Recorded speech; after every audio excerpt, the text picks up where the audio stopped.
Je suis un rêveur frustré en fait. J'ai tendance à rêver et à matérialiser mes rêves et j'étais frustré parce que j'avais aucun accès à la connaissance et aucun moyen financier. Je travaillais en supermarché pour arriver à boucler la boucle et à arriver à étudier. Et donc je voyais les copains aller suivre 36 formations que je ne pouvais pas me payer.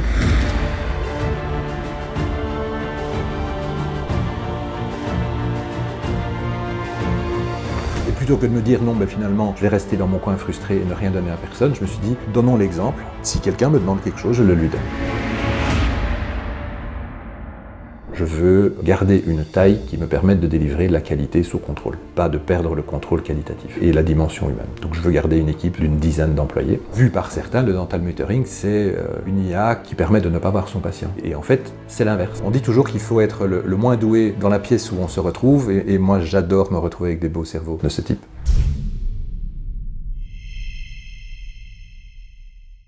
Bienvenue dans Behind the Smile, là où chaque invité nous ouvre les coulisses de son parcours, ses défis et sa vision pour révolutionner le secteur dentaire. Je suis Pierre-Antoine Dian, orthodontiste et entrepreneur passionné. Ici, on parle de trajectoire humaine, d'innovation, de management et d'avenir.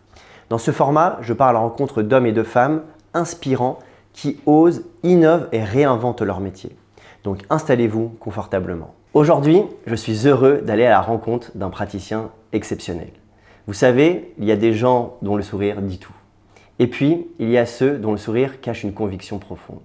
Pour cet épisode, j'ai la chance de recevoir Philippe Van Steenberg, figure incontournable de l'orthodontie en Belgique, conférencier international depuis de nombreuses années, que ce soit 3M, Invisalign, Ormco et désormais Angel. Depuis près de 40 ans, il façonne des sourires mais aussi des générations de praticiens. Fondateur d'Orthoteam, cabinet spécialisé en orthodontie à Lessines en Belgique, leader des traitements orthodontiques digitaux, ingénieur de l'organisation pour ne pas dire maniaque, il nous partagera même des trucs et astuces sur son organisation. Et enfin, maître PNL humaniste, il manie l'art de la communication à merveille. J'espère qu'aujourd'hui, sa communication sera spontanée et authentique, car derrière le docteur d'exception qu'il est, il y a un homme, un parcours qu'on connaît peu. Philippe va nous partager sa vision de l'orthodontie, nous révéler les coulisses de sa réussite, mais aussi les échecs qui façonnent tout entrepreneur qui se veut être à la pointe dans son secteur. Philippe, bonjour. Merci de nous recevoir dans ton superbe cabinet. Comment vas-tu ? Bonjour Pierre-Antoine. Je vais bien, très bien même. Ça me fait super plaisir de t'accueillir et d'être le premier d'une liste qui va être super longue, puisque tu es toi aussi quelqu'un de très intéressant. Et donc les gens vont vraiment avoir à cœur de participer à ton podcast. Ils vont s'arracher l'idée que tu viennes les voir. Merci en tout cas de nous recevoir dans ton magnifique cabinet. Ici, on est dans ton bureau, je crois. Oui, c'est un cabinet de première consultation. Très bien. Bon, alors avant de commencer, tu vas voir, je me suis un peu amusé à demander à ChatGPT de te décrire en 5 clés. Alors, je ne sais pas si tu l'as déjà fait ce test-là, mais en tout cas, je vais te les lire. Tu vas me dire si tu es d'accord avec ChatGPT.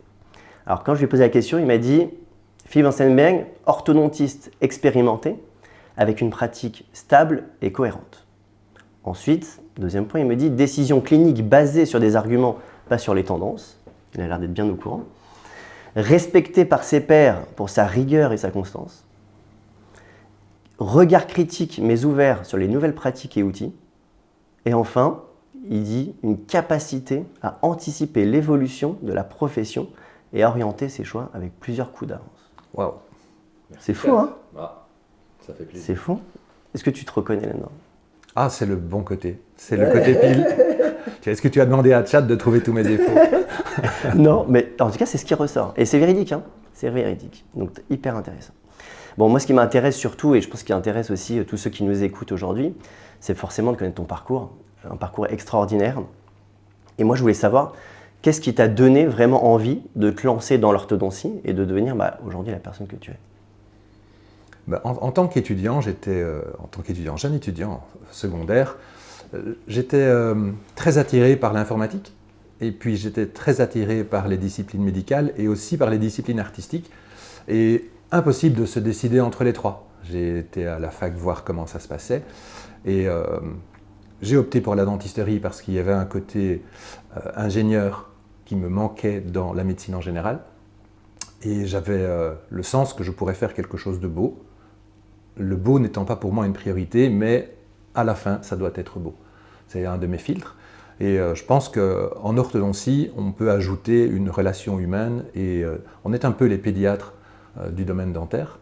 Donc ça coche toutes les cases pour moi. C'était une évidence. Et presque 40 ans plus tard, je devrais le refaire, je le refais. Et quoi, depuis tout petit, tu t'es dit, voilà, plus tard, moi, je vais être orthodontiste? Je ne me suis jamais dit que j'allais être orthodontiste. Je n'avais que les critères. Et par exemple, l'informatique me passionne. J'en mets partout. Mais je ne pourrais pas travailler dans un bureau sans contact avec personne et déconnecté de la réalité. Et sans avoir l'impression d'aider. En fait, il faut que ça soit utile.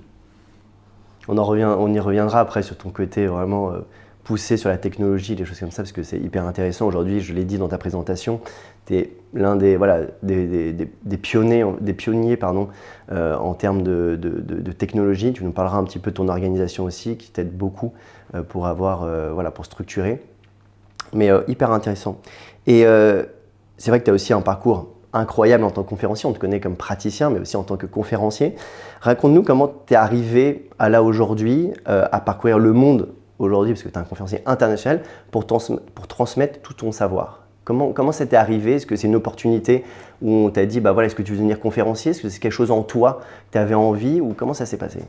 Je suis un rêveur frustré en fait. Donc j'ai tendance à rêver et à matérialiser mes rêves. C'est ce qui me caractérise. Et j'étais frustré parce que j'avais aucun accès à la connaissance et aucun moyen financier. Je travaillais en supermarché pour arriver à boucler la boucle et à arriver à étudier. Et donc je voyais les copains aller suivre 36 formations que je ne pouvais pas me payer. Et il n'y avait aucun sens du partage. Si, on venait me demander mes notes parce que je prenais note de tout, mais c'était tout à fait unidirectionnel. Et plutôt que de me dire non, finalement, je vais rester dans mon coin frustré et ne rien donner à personne, je me suis dit, donnons l'exemple. Si quelqu'un me demande quelque chose, je le lui donne. C'est une naïveté cultivée.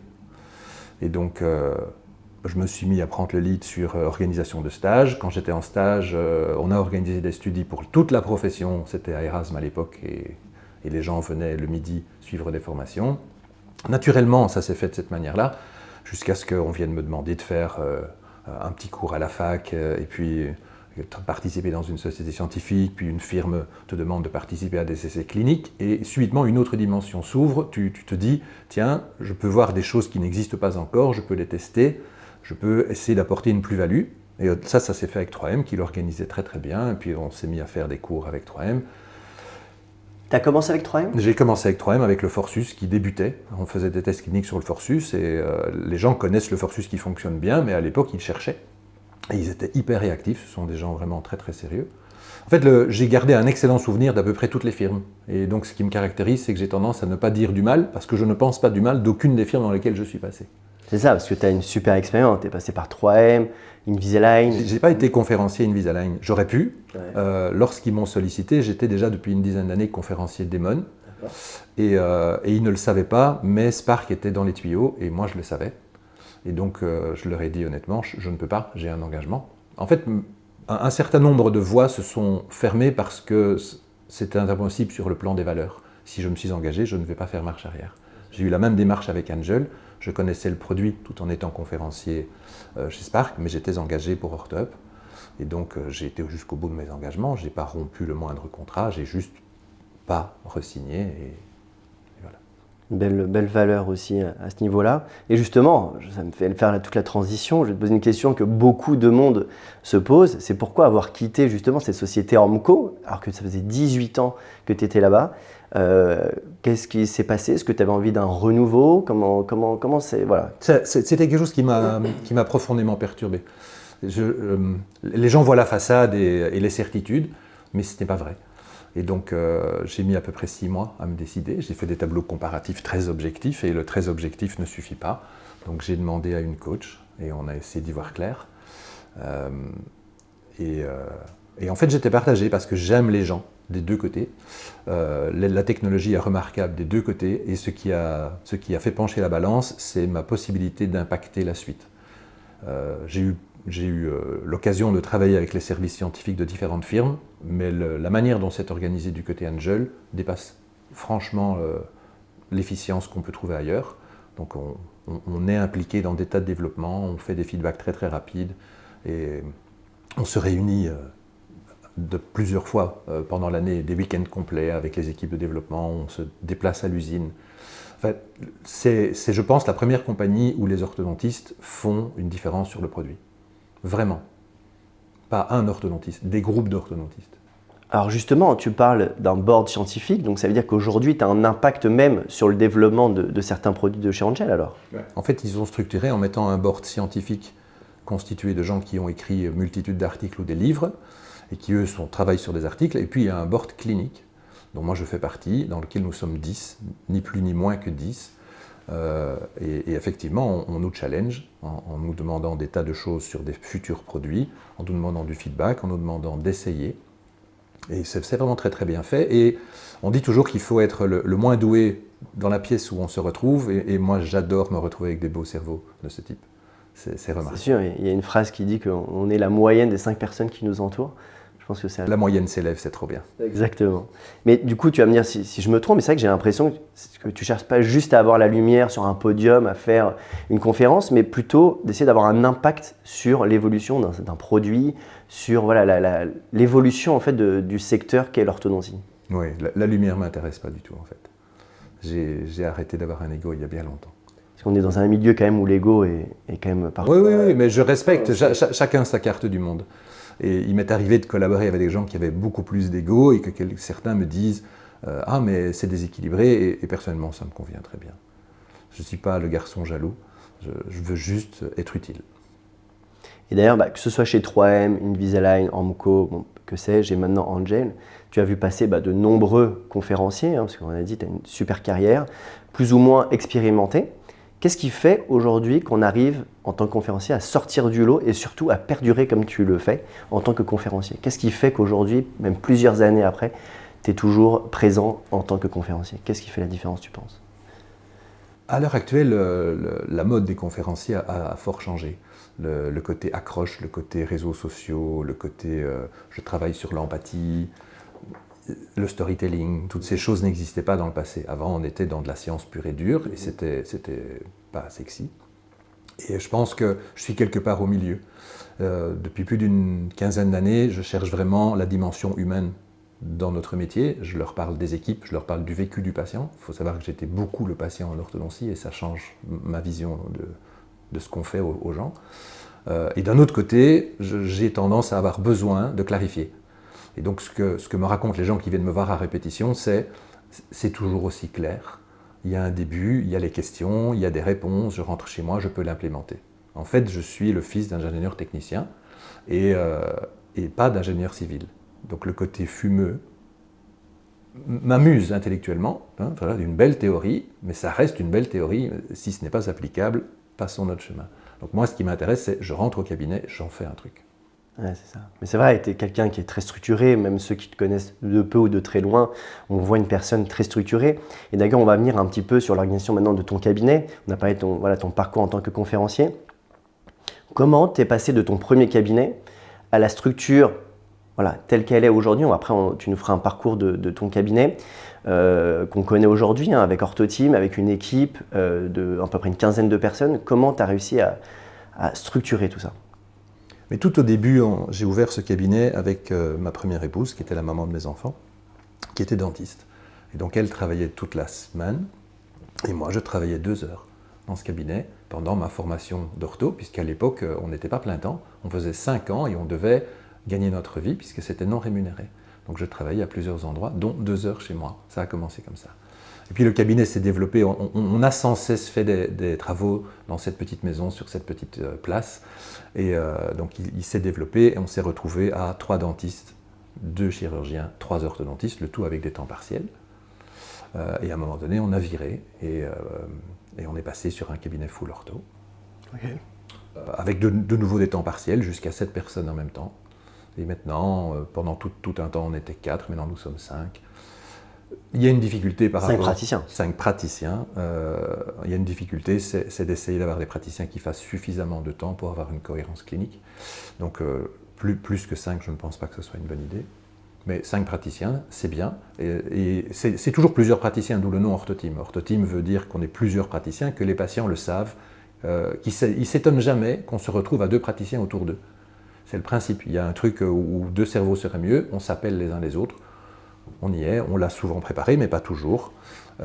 Et autour de ça, oui, j'ai 2 personnes dédiées en secrétariat et 2 personnes qui suppléent, et puis toute une équipe d'assistantes avec toutes sortes de rôles. Je pense que c'est très important qu'elles aient des rôles, donc il y a des coordinatrices, il y a des gens qui font du travail de fond. Ouais. Une variété de travaux fait qu'ils s'épanouissent. Là, tu me dis que vous êtes 5 praticiens, mais ça veut dire que depuis toutes ces années-là, tu as formé de nombreux praticiens en orthodontie. Tu as une idée un peu du nombre de praticiens que tu as formés à peu près ? Je pense qu'il y a au moins une trentaine de personnes qui ont travaillé ici, ouais. mais beaucoup plus que j'ai formé. Et pour l'anecdote, quand on a ces dernières années fait le Master Spark, on voyait des cohortes de 90 orthodontistes venir se reformer aux aligneurs, et on en a fait 6. Et dans ces cohortes, je me suis retrouvé avec plein d'anciens et anciennes étudiantes. C'était splendide. C'est des gens que je n'avais plus vus depuis 15 ans ou 20 ans. C'est très intéressant. Et je les retrouve aussi en défense professionnelle. Parce que quand je suis au conseil d'administration de l'UFOB, j'ai 5 personnes dans ce conseil d'administration qui ont travaillé ici. Incroyable. Incroyable. Ça montre vraiment ton impact que tu as, en tout cas sur les orthodontistes en Belgique notamment. Donc pour nous, c'est tout un honneur de t'avoir aujourd'hui parce que tu as un parcours exceptionnel. Aujourd'hui, d'ailleurs, on l'a dit, tu diriges une grosse équipe, ce qui n'est jamais évident parce qu'on a la casquette de chef d'entreprise, mais en même temps aussi de chef clinique. Comment tu gères ton management au quotidien et quel type de manager tu es ? Moi, je lead par l'exemple et j'ai fort tendance à écouter et de leur dire on est en démocratie éclairée. Donc ça commence par démocratie et tout le monde doit pouvoir s'exprimer et ils ont appris qu'ils ont le droit à l'erreur et ils ont le droit à l'expression, de telle façon à vraiment ce que ça soit open. Et puis éclairé veut dire qu'à un moment donné, il y en a bien qui doit assumer de prendre la décision. Et là, ça se fait en 2 étapes, c'est-à-dire que j'ai une équipe de direction. Donc je suis entouré de 2 dames remarquables. Nathalie, qui est mon assistante de direction, et Rosanna, qui est aussi assistante de direction de facto. C'est mon épouse et elle fait à peu près tout dans le cabinet. Elle peut occuper tous les postes. Et en fait, on a fort tendance à discuter à 3 de tout. Bon, au final, il faut que quelqu'un arrache la décision. Mais ce n'est pas si difficile quand c'est fait comme ça, en écoutant tout le monde et puis en s'entourant de feedback utile. Et tu dis que tu laisses forcément, on va dire, du management participatif, finalement, on peut dire ça comme ça. Vous organisez des réunions de manière régulière, comment ça se passe ? Alors, on a un briefing debout tous les matins, de 9h à 9h15, qui est préparé. Donc on a annoncé tous les événements un peu particuliers de la journée, on voit qui va sur quel poste et on a tendance à essayer de ne pas laisser les gens en journée sur le même poste, donc un poste le matin, un poste l'après-midi, qui collabore avec qui, et puis toutes les mines. Donc tout ce qui s'annonce et qui pourrait être complexe est noté, et toutes les nouvelles règles qu'il faut implémenter tout de suite, ils sont notés. Et ils y ont accès en permanence, puisque c'est un des éléments de notre gestionnaire de tâches et projets. Et puis on a une réunion d'équipe un mercredi midi sur 2. C'est particulier le mercredi midi, mais c'est parce qu'on a tout le monde sur le pont. Et donc on se prend 1 heure pour faire des réunions qui sont préparées. On repasse chaque point et ils y ont accès, forcément c'est un PV. Et puis on a aussi une réunion annuelle qui d'habitude prend toute une matinée. Et on a aussi des happenings. Dernièrement, la semaine passée, on a fait une super sortie dans un très joli domaine viticole en Belgique. Il y en a et ça vaut la peine. Ouais, pour améliorer la cohésion d'équipe, c'est hyper important aujourd'hui. Quand on voit ces jeunes qui veulent aujourd'hui, qui ont pour ambition en tout cas de voir créer un cabinet, ils veulent bien s'entourer. On sait qu'aujourd'hui, c'est pas évident de recruter efficacement. Et c'est vrai et j'y viens sur ça parce que c'est très important. En tant que manager, on a aussi une responsabilité sur une santé financière. On dit souvent qu'avoir des salariés, ça a un coût. Est-ce qu'aujourd'hui, tu as à peu près une idée de ce que cette charge salariale représente par rapport au chiffre d'affaires global ? Tu es sur du quoi, 10%, 15%? Est-ce que tu as une idée quand on gère 15 personnes comme ça? Oui, une idée. Ça représente 1/6 de notre chiffre. Ah, c'est énorme. C'est énorme, parce que les gens se rendent peu compte de ça. Ils voient beaucoup de choses. J'ai tendance à très bien rémunérer. Je pense qu'il faut de la reconnaissance. Bien sûr.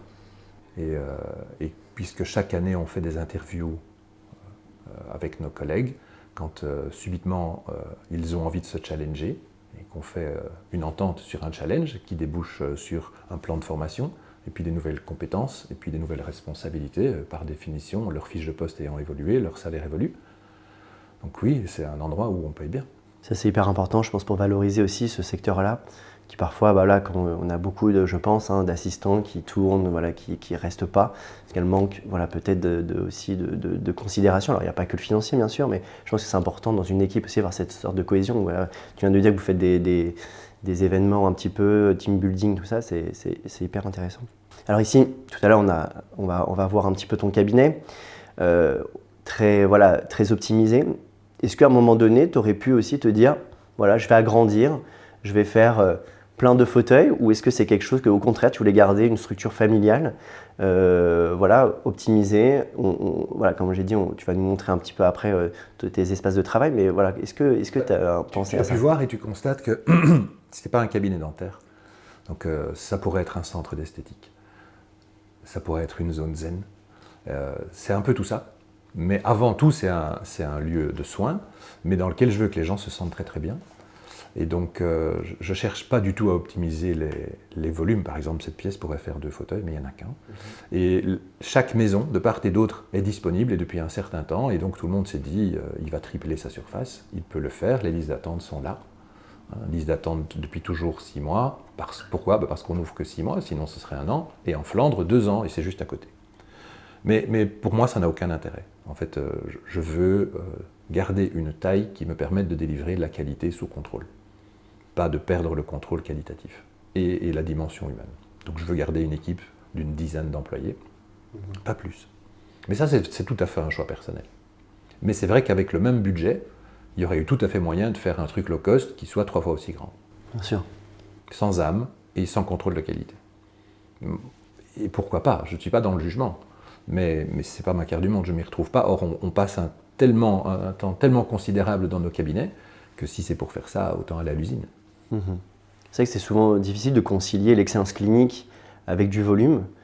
Et est-ce qu'aujourd'hui, tu penses qu'avec l'arrivée du digital, la technologie, est-ce que tu penses que c'est quelque chose qui pourra arriver ou tu restes persuadé que justement ces technologies-là n'empêcheront en rien ce côté humain qu'il faut apporter dans cette profession-là qu'est l'orthodontie? Ça dépend du regard qu'on porte et du coup des choix qu'on fait. Par exemple, tu es utilisateur comme moi de Dental Monitoring. Vu par certains, le Dental Monitoring, c'est une IA qui permet de ne pas voir son patient. Et en fait, c'est l'inverse. De notre point de vue, du mien en tout cas, c'est un moyen d'avoir un lien fort avec le patient, d'être en communication constante, de ne pas perdre le fil de ce qui lui arrive et donc de permettre qu'il ait son résultat dans de meilleures conditions plus vite, au point que traiter sans est discutable puisqu'on a une obligation de moyens et qu'on sait tout ce que ça change. Mais donc les patients me sentent beaucoup plus proche d'eux et sentent toute mon équipe. C'est un des facteurs de valorisation de l'équipe. Toute l'équipe a une grande importance, beaucoup plus que si c'était pour tendre des ligatures à un orthodontiste et faire une stérilisation.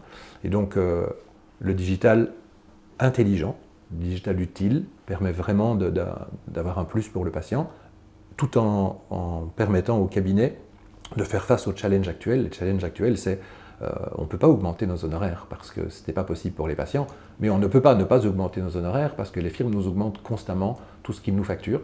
Et donc, il faut trouver le chemin de l'efficience tout en valorisant le contact au patient. Ouais, tout à fait. Alors justement, on parle d'innovation, tu as parlé de Dental Monitoring, pour ceux qui nous écoutent, qui ne savent pas ce que c'est que Dental Monitoring, c'est une solution de monitoring en fait, des patients. C'est vrai que tu fais partie de ceux qui ont très tôt compris que la technologie pouvait transformer notre métier, sans pour autant perdre l'essentiel, c'est-à-dire, tu viens de le dire, le regard clinique.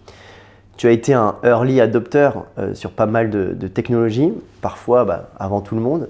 Qu'est-ce que le digital t'apporte vraiment maintenant au quotidien et où est-ce que tu fixes les limites?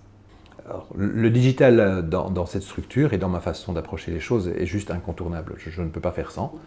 Le fait d'avoir été un early adopter est très excitant et très compliqué, puisque forcément on défriche et donc on fait des erreurs.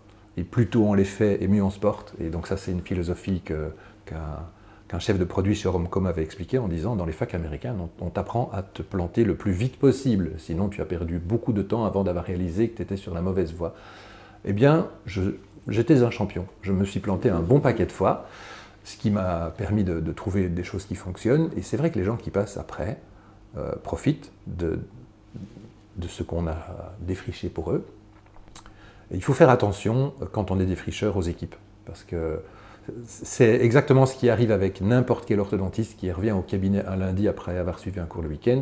Ses assistantes se disent qu'est-ce qu'il ou elle va encore m'inventer de nouveau, sauf que quand ça ne fonctionne pas encore, c'est pire. Donc mes équipes ont été pas mal secouées, au point d'avoir une blague qui dit si je pars en vacances un mois, je suis bonne pour réapprendre ce que je devais faire. Donc la limite, elle est là. Elle est dans ne pas changer tout le temps. Ah, c'est ça.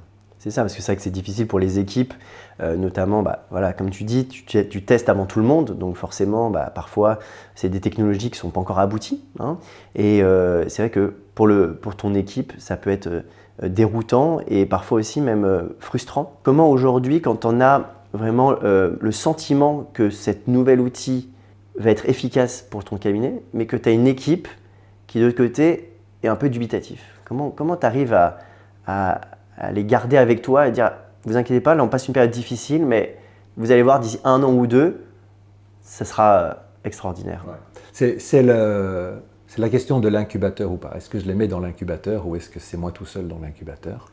Et donc il y a un carré d'as qui permet de résoudre la chose. Ce sont mes amis de chez OrthoUp. Tu sais que OrthoUp fonctionne sur base de 7 actionnaires orthodontistes et aucune compagnie dedans. Et est non brandé, mais hyper intéressé à tout ce qui est digital dans le domaine de l'orthodontie. Tout ce qui tourne autour du digital. Et donc là, pour l'instant, par exemple, le challenge tourne autour de est-ce qu'une IA peut nous aider dans la consultation? Et donc mon maxillo fait ça tout seul et son équipe tremble. Et donc ici, moi je préfère le faire avec OrthoUp. Sachant que tous les membres d'OrthoUp vont en bénéficier plus vite et puis que le partenaire avec lequel on collabore pour développer sa solution va après pouvoir la déployer. C'est la même relation avec Ortalis. On est plusieurs comme ça à avancer et à leur faire des choses qui après profitent à la profession. Mais non, autre chose, c'est que je mature tout doucement et donc j'ai appris à dire non. Et donc il y a plein de propositions qu'on me fait auxquelles je dis non. En fait, je ris toujours, plus je ris et plus c'est sérieux d'habitude, et donc je ris en leur disant j'ai un pote qui a un hélicoptère, j'ai un pote qui a un bateau, et le tout c'est de ne pas l'avoir mais d'aller utiliser le sien. Pareil pour toute une série de solutions, laisse les potes y aller. Bon après j'en ai beaucoup qui mijotent chez moi, parce que l'avantage avec Dental Monitoring c'est que j'ai la chance d'être ambassadeur, et donc de voir les solutions avant qu'elles sortent, et de participer, c'est pareil que ce que j'expliquais avec Angel, on nous réunit, on phosphore, on est sur des groupes de travail, on en reparle entre-temps. Enfin, c'est très intelligemment organisé. On l'a dit, donc tu es conférencier, tu es chef de clinique, tu es au sein d'une organisation, on a parlé de OrthoUp, où il y a plusieurs orthodontistes, où tu formes des nouveaux orthodontistes. Et puis tu es aussi, tu l'as mentionné tout à l'heure, auprès de l'UFOB, tu as investi auprès de cette association-là. Alors pour ceux qui ne savent pas ce que c'est que l'UFOB, c'est l'Union francophone des orthodontistes en Belgique. C'est vrai qu'on vit une période un petit peu difficile en ce moment avec le gouvernement, on va dire. Comment tu vois l'évolution de notre profession? Quel est ton regard quand on voit, c'est les politiciens qui essayent de dévaloriser un petit peu notre travail finalement? Le personnel de la santé a manifesté il y a maintenant quelques semaines pour justement se faire entendre. Comment tu vois l'avenir de l'orthodontie? L'équation des politiciens est compliquée à résoudre, donc il ne faut pas forcément dire du mal, il faut comprendre ce qui se passe, mais d'un autre côté, il n'y a aucune raison que ni les patients ni la profession n'en payent le prix. Et donc en Belgique, on a la chance d'avoir des personnes remarquables en défense professionnelle et de fonctionner comme une unité nationale, donc c'est-à-dire que les deux sociétés professionnelles néerlandophones et francophones sont réunies au sein du BUES et que c'est le BUES qui parle au ministre et à son cabinet. Et honnêtement, il y a d'innombrables réunions, et à l'UFOB, on est en arrière-garde, on en discute et on nourrit cette réflexion. Et je pense qu'on va s'en sortir. Il faut être positif, mais il ne faut rien lâcher, parce que certaines tendances politiques ont vraiment très très envie de faire du mal à la profession. C'est binaire et c'est triste, mais il n'y a aucune raison.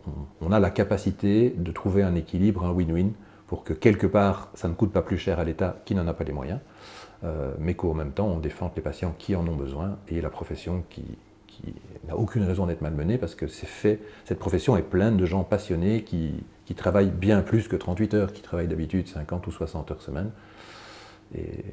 Parce qu'il est ici, pour expliquer un petit peu, qu'est-ce qu'ils veulent faire les politiciens exactement? Ils veulent plafonner? Qu'est-ce qu'ils veulent faire exactement? En fait, ils ont 80 millions de francs belges pour couvrir tout ce qui est orthodontie par an, à comparer à plus d'1 milliard pour ce qui concerne la dentisterie. Donc l'orthodontie est une goutte dans la dentisterie, essentiellement parce que c'est du lobbying et que les dentistes ont tiré la couverture à eux et laissé les orthodontistes ne pas évoluer. Et donc, que lorsqu'on veut revaloriser le remboursement et que l'enveloppe est fermée depuis tant d'années, on ne peut rien revaloriser sans enlever. Donc si on revalorise, par exemple, ils ont dernièrement revalorisé le remboursement des premières étapes de traitement dites première intention, et franchement c'était très utile pour pousser le côté prévention, eh bien forcément il a fallu faire un troc et leur dire, dorénavant, la radiographie de profil d'un adulte, même s'il est dans une situation de santé critique de type apnée du sommeil, ne sera pas remboursée. Et voilà, ce sont des arbitrages compliqués, et là la prochaine échéance c'est dans 6 mois. Les patients qui sont dans la catégorie BIM devraient avoir un honoraire officiel qui juste n'est pas possible parce qu'il est impossible de leur proposer un traitement de qualité pour l'honoraire que l'INAMI peut rembourser. Et donc on va se retrouver face à ces personnes en leur disant pour l'INAMI, tu ne mérites pas d'être traité correctement et nous avons une obligation de moyens qu'on ne va pas pouvoir satisfaire. Donc si on les traite selon notre obligation de moyens, on est dans l'illégalité par rapport au montant, et si on les traite dans la légalité par rapport au montant, ils sont mal soignés. Ça, c'est très compliqué. On nous met vraiment dans un choix cornélien. Et il va falloir arriver à trouver une astuce. Et qu'est-ce que tu dis à tous ces jeunes, tu vois, qui terminent leur formation et qui se disent, ça se trouve, moi, tous mes traitements vont être plafonnés, je ne vais pas pouvoir finalement faire, comme on l'a dit, de l'excellence clinique, parce que c'est un certain coût. On a parlé du personnel, on a parlé du matériel qui coûte extrêmement cher. Comment tu peux rassurer ces jeunes orthodontistes qui finalement sont un peu dans le brouillard et qui se disent, tiens, qu'est-ce qui va se passer dans 10 ans, qu'est-ce qui va se passer dans 15 ans pour ma profession? Tu penses vraiment que ça va avoir un changement ou finalement tu ne penses pas? Je pense qu'il faut fonctionner par paliers. Il faut essayer de se dire que tout ce qui ne nous tue pas nous grandit et que cette épreuve-là va permettre de recadrer un certain nombre de paramètres dans la profession.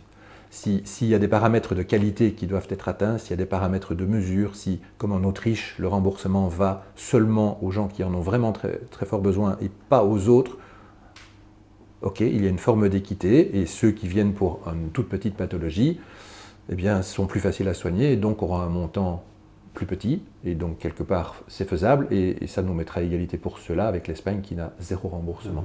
Bref, il y a 36 voies et la plus extrême, c'est de dire toute une série de traitements sont des traitements que nous allons nous-mêmes qualifier d'esthétiques et dans ce cas-là, ils sortent de tout plafond. Mais par contre, le patient va devoir régler la TVA, c'est-à-dire que subitement, le traitement sera 21% plus cher. C'est un abus sémantique parce que les orthodontistes spécialistes ont pour règle de ne pas faire de l'esthétique. Ils font un traitement fonctionnel qui après doit être stable, ce qui est plus compliqué, et qui par voie de conséquence est esthétique, mais jamais un traitement qui est esthétique mais pas fonctionnel. Donc normalement, on ne devrait jamais en arriver à cet extrême de dire c'est de l'esthétique et il y a de la TVA. Alors derrière l'expert en orthodontie, le conférencier et l'entrepreneur que tu es, tu as sans doute eu des moments plus difficiles qui t'ont forgé forcément et qui font l'homme que tu es aujourd'hui. Comment tu te relèves de choses comme ça aujourd'hui? Parce que c'est vrai que pour en arriver là, il faut forcément passer par des moments difficiles. Comment tu as réussi à te relever de tout ça? Oui, tout le monde traverse des épreuves. J'en ai eu quelques-unes. Certains disent que je pourrais écrire un livre en plusieurs volumes. Et c'est parfois très très compliqué. Bon, après, il y a 36 techniques comme se plonger dans son travail, ce n'est pas la solution. Être entouré des bonnes personnes, les personnes ressources, c'est vraiment précieux, je pense que c'est la première chose. Et puis faire du travail sur soi. C'est comme ça que je suis devenu maître praticien en PNL, pas du tout pour manipuler autrui, parce que c'est souvent comme ça qu'on voit la chose. Mais la PNL humaniste, c'était un travail sur soi qui durait 2 ans et qui fait qu'après on arrive à surmonter. Et subitement, on se rend compte que notre relation à autrui, sans qu'on calcule rien, est différente. On se met à écouter, on se met à se synchroniser. Les gens ressentent cette empathie. Et je pense que c'est, par exemple avec le digital, plus important que jamais. Parce que la question qu'on nous pose, c'est tu ne fais que des aligneurs ou tu ne fais que du fixe? Et en fait, une fois qu'on a trié cliniquement ce qui devrait idéalement être fait dans chacune des deux catégories, au milieu, un bon 50% des patients, ça va être l'humain. Il va falloir parler avec les parents, parler avec l'ado, en disant quelles sont tes habitudes, quels sont tes goûts, es-tu distrait ou pas, mais le faire avec tact pour que personne ne se sente dans le jugement. Et là, ça va tout seul. Après, c'est vraiment très très utile dans des situations compliquées, comme des patientes annoncent que maman a un cancer, que ceci, que cela, que voilà, le traitement n'a pas pu se faire pendant 1 an et demi parce que difficultés financières. C'était un traitement basé sur la croissance. Au retour, c'est une chirurgie. Il faut arriver à en parler posément. L'adolescent en crise ne veut pas mettre ses aligneurs, c'est pourquoi. Ne dit rien, mais finalement a peur de la chirurgie. Enfin, je pense que la dimension humaine, c'est ce qui fera qu'on ne sera jamais remplacé par des machines. D'ailleurs, peu de gens le savent, hein, mais que du coup, tu es maître PNL. Est-ce que tu peux expliquer pour ceux qui nous écoutent, parce qu'ils ne savent pas forcément ce que c'est que la PNL,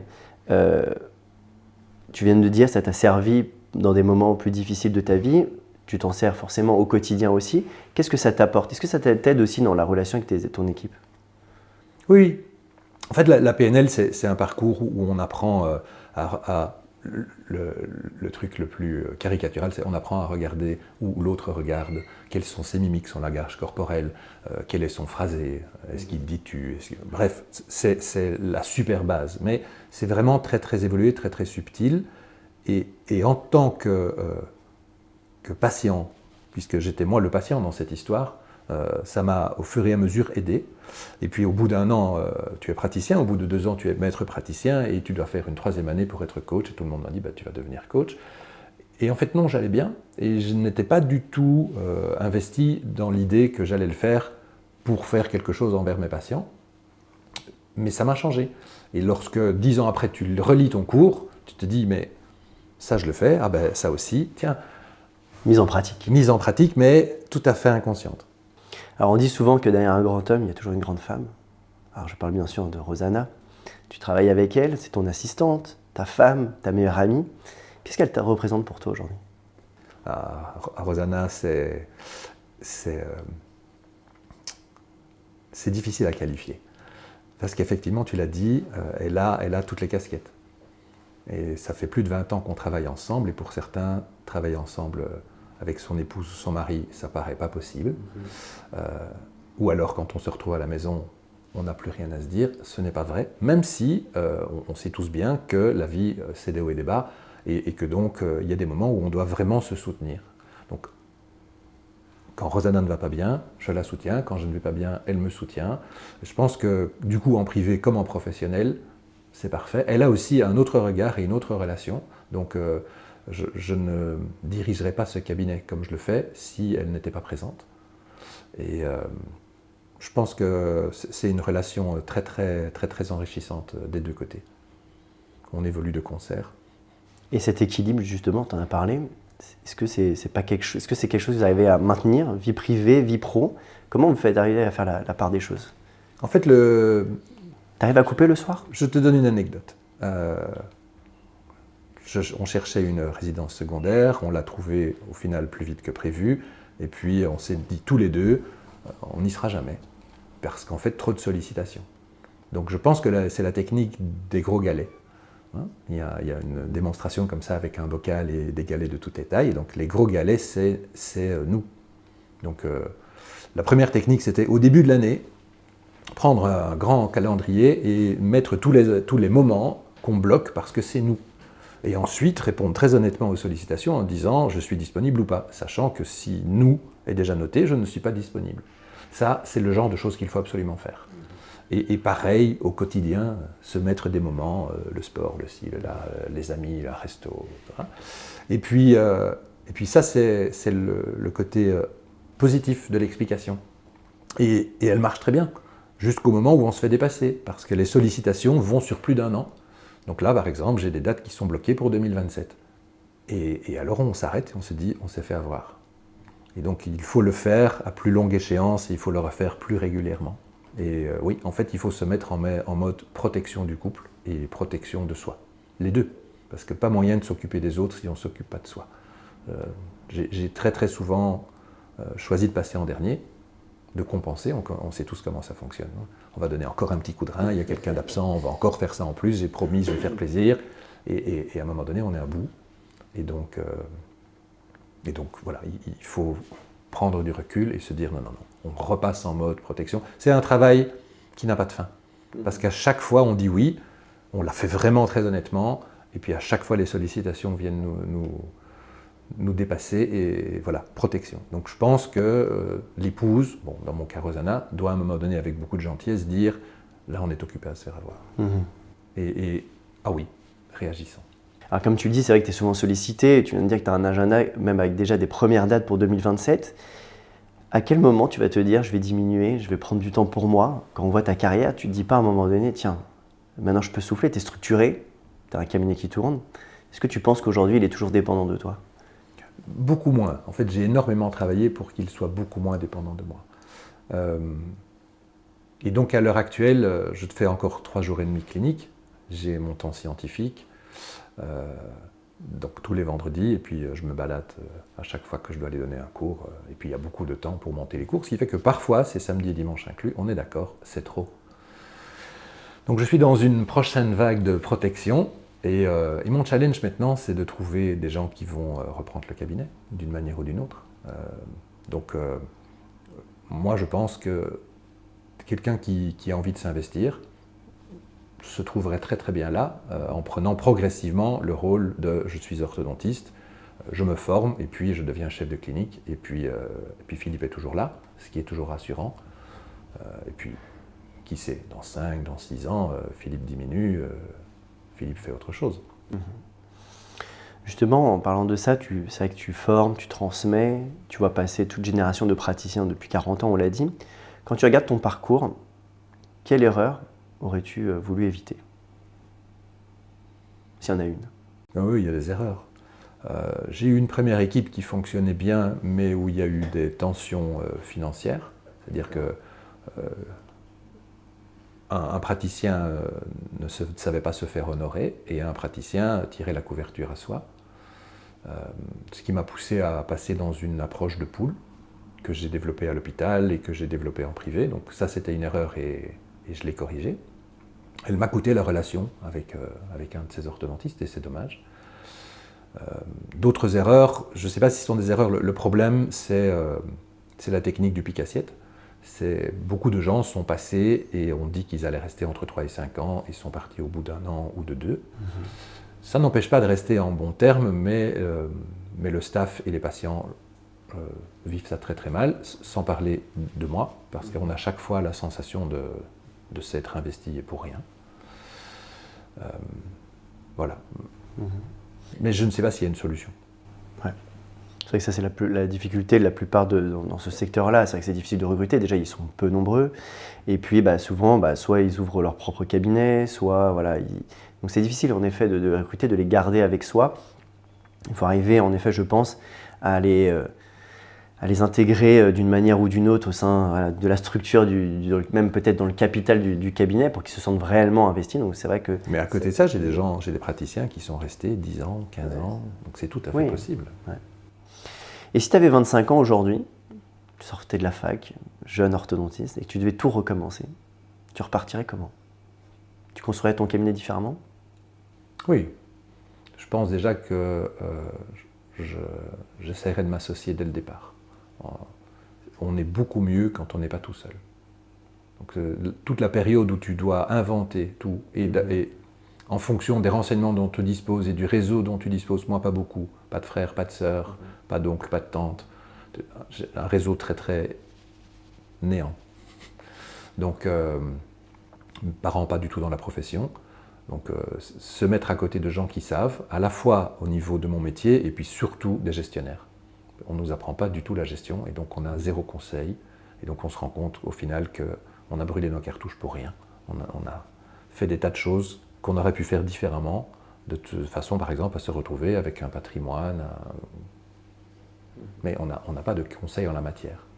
Donc à la limite, j'irais travailler pour un groupe, s'il a de bonnes valeurs, je pense que c'est très bien, et donc là je serais directement dans la qualité avec d'autres praticiens. La gestion se ferait autour de moi, et je verrai comment elle se fait. Et puis ces groupes sont toujours en recherche de chef clinique. Donc ça permet en fait d'avoir son cabinet sans du tout partir de rien, sans se retrouver seul. Parce qu'il y a le problème du seul au début, et puis il y a le problème du seul quand tout tourne beaucoup. Parce qu'une fois qu'on scale et qu'on a grandi, et, hein, la multitude des emmerdes est impressionnante. On a toutes sortes de soucis cliniques qui vont s'accumuler avec le nombre de patients, et c'est normal, c'est notre métier, mais on a les soucis administratifs, les soucis du personnel. Quand je discute avec des collègues, c'est leur agonie, c'est le personnel. Ah, sûr. Donc c'est le genre de choses, si j'avais 25 ans, j'essaierais de ne pas devoir m'en charger. Et avant de terminer, j'ai une dernière question pour toi, Philippe. Quand tu regardes ton parcours, c'est quoi ta plus grande fierté? Celle que personne ne voit, mais que toi, tu sais. Ma fierté, c'est quand j'ai des parents qui m'amènent leurs enfants, parce que voilà, ça pouvait pas être, c'est une évidence pour eux, ça pouvait pas être ailleurs, alors que pourtant ils font 1h30 de route. Ou quand je rentre dans un magasin et que quelqu'un me dit « Ah, mais vous êtes le docteur Van Steenberg ?» Ah, mais vous m'avez traité il y a 15 ans » et on se dit « J'espère qu'elle est toujours contente » et en fait le sourire est fabuleux. En fait, on laisse une trace définitive dans la vie des gens. Merci Philippe en tout cas. Merci d'avoir suivi cet épisode. Merci pour ce moment d'authenticité, de partage et de vérité. Tu fais partie de ces orthodontistes chefs d'entreprise qui prouvent que la réussite n'est jamais un hasard, mais le fruit d'une conviction profonde, nourrie par le courage et la clarté d'une vision. Merci d'avoir ouvert les portes de ton parcours et d'avoir inspiré tous ceux qui, derrière leur propre sourire, cherchent à construire le leur. J'espère que ce partage vous a inspiré et donné des clés concrètes. Si vous avez aimé cet échange, partagez-le et abonnez-vous pour découvrir de nouveaux parcours. Et je peux déjà vous dire qu'il y a des invités tout aussi exceptionnels que toi, Philippe, qui arrivent pour les prochains épisodes. Et pour continuer à explorer les histoires et les convictions qui façonnent les sourires d'aujourd'hui, abonnez-vous sur vos plateformes d'écoute préférées. Et en tout cas, on se dit à très vite pour un nouvel épisode de Beyond the Smile.